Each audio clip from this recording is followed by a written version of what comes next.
This video is brought to you by Miniature Industries, unique products for your model railroad. These unique kits are available in N scale, HO, S, and O scale.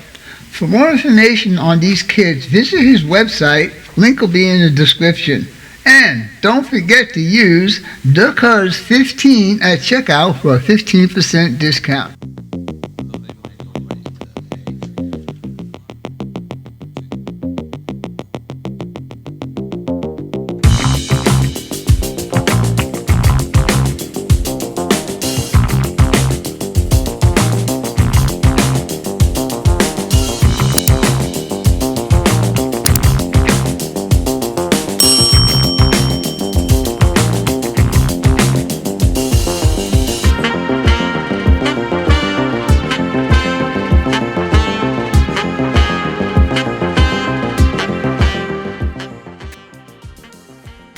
Hey guys and gals, welcome back to another Vinny Vid Productions video. Hi, I'm Vinny and I will be your host. Today, I'm going to put a video, well this video actually, about a situation that I'm having with a kit that I am building. The kit is this guy. It's a Revell kit, California wheels, 1960 Chevrolet Impala. I was very, very happy with the way this build was going. The interior came out nice, the chassis came out nice, the paint came out nice, but, excuse me, when I went to do a mock-up, there is a big situation, and I don't know if it's a problem with the kit. So if any of you guys have built this kit, I'm speaking to mainly my car model guys. If any of you have built this kit or had any suggestions on how to fix what I'm about to show you, I would appreciate it. Like I said, everything was going along perfectly, and this happens to be a group build for one of my favorite subscribers. And last year, the same thing happened. I was building a 61 Impala, and I had issues with that, so I never posted that video. So, with all of that being said, we're going to get down to the bench, and I'll show you what's going on. So stay tuned, and we will be right back. Toodles! Okay, boys and girls, welcome back to the bench. What you're looking at right now is the chassis for the 61 Chevy Impala. It starts off with, and I say this in the build part of this video, which is another video entirely, that they didn't show what actually supports the engine. I had to really guess at that situation. And what I found out was, I don't have a pointer, but these guys right here are the upper coil spring saddles. I don't know if you can see that in there. Yeah, there you go. But anyhow, this part of it is part of the engine mount. So, okay. So, what was happening previously, before these are in here, this was dropping all the way down to the subframe, which wasn't right, and I figured it wasn't right. So, after putting those in there, I was having an issue because with the exhaust manifolds on there, it wouldn't sit down. It wouldn't go down to these supposed engine mounts or engine supports. So, we put this in, the engine in, transmission hooked up, drive shaft, put it in the transmission mount. Now, without the exhaust manifolds, I gotta hold this in there. The engine sits nice. So, what I tried to do, number one, was sanding these guys. You can see the white versus the color on there. Okay.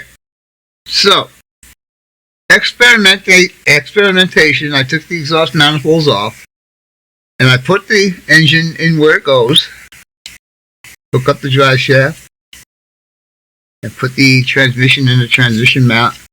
Alright, so now the engine is sitting where it's supposed to sit.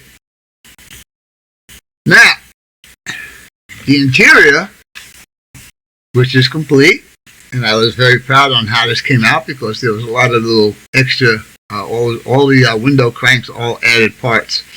Anyhow, and I don't know if you're going to be able to see this actually happen. I'm going to bring this in as close as I can, and I'll move this over a bit.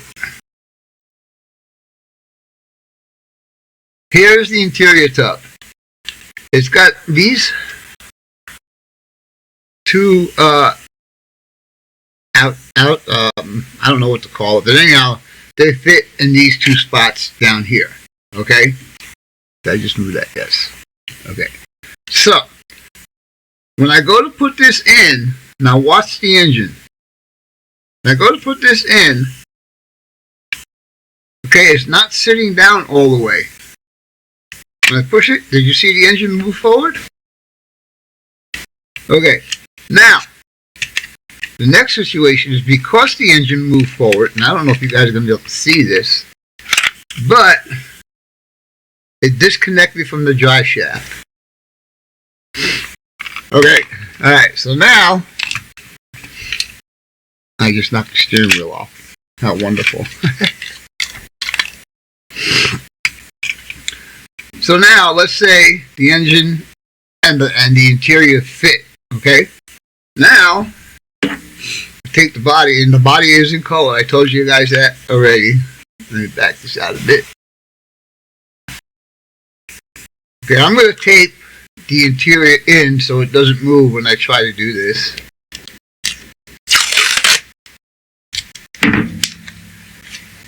Okay, so tape there, we'll come around here. We'll do that, and then we'll snip that off. Okay, so now the interior is where it's supposed to be. You can see that it's sitting down all the way.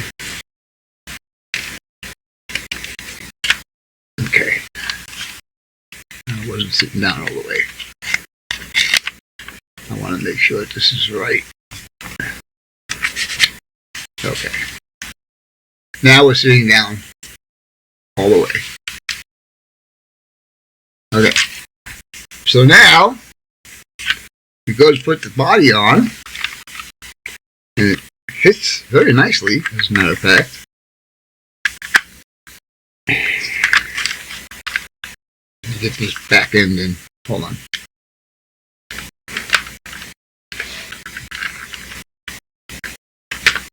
There we go.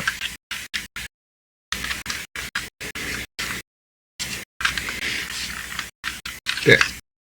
Okay. So now the body is on the chassis. But look at this. And look at the space between the chassis and the fender in here. Okay. The interior is up as far as it'll go. And I don't know how to fix that. Oops. Don't want to drop this. The rear, I built this as a lowrider. The rear sits beautiful. I like the way the rear is sitting in there. But I can't get the front to get up in there. And no matter if I spread the body, it just doesn't go. Okay guys, as I am investigating this model a little further, another thing I discovered, I don't know if you guys are going to be able to see this, but look at how far back the firewall is from the edge of the cowl. It's probably 5 millimeters back. So there is something definitely wrong with this kit. And I'm just wondering if anybody else has built this kit, if they had issues with it, because maybe I'm doing something wrong. I don't know. I don't think so. I followed the instructions, which a lot of guys don't do, but I do follow instructions. And so I'm just confused and frustrated and disappointed. Anyhow, let's continue. Bye for now. So I'm frustrated because this car was looking really good. I taped the windshield in there just to make sure everything was supposed to be the way it's supposed to be. So I don't know what to do, guys. I really need your help. I don't know, because I'm really frustrated that I can't finish this model the way I want to finish it in the time that I wanted to finish it. So any help that you guys can give would be greatly, greatly appreciated. So with all of that being said, thanks for watching, and as always, your questions, comments, inputs, subs, shares, and likes are always welcome. For now, that's all, folks. Vinny Vid Productions out. Bye.